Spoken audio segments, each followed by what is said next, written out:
Okay, so here is the knock sensor. It's under the intake manifold. Basically, the best way to get to it, and I'll show you also from top, is that you can see that there's this part of the wiring harness here. This thing right here.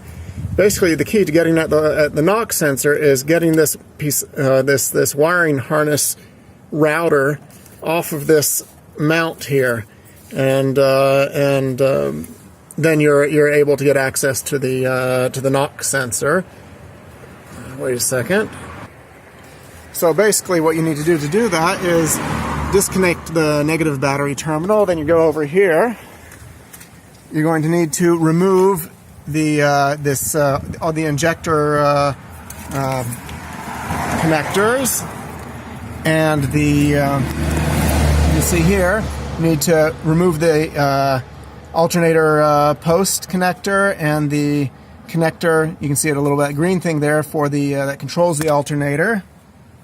Helps also, there's a couple of brackets here. There's a bracket that sits here on top of the alternator, and another bracket that sits here and holds the fuel line. Now you get those out of the way, and then you get down here from the top. It's a bit hard to see, right?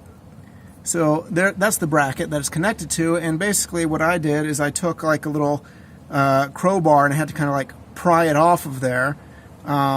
It slides, slides backwards in the direction towards the air box and where the battery is on the passenger side of the engine. And then basically, once you've got all that stuff, you've got that router out of the way.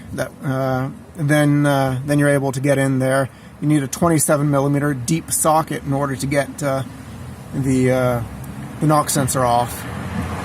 But that's basically the easiest way to get it off, as far as I could tell.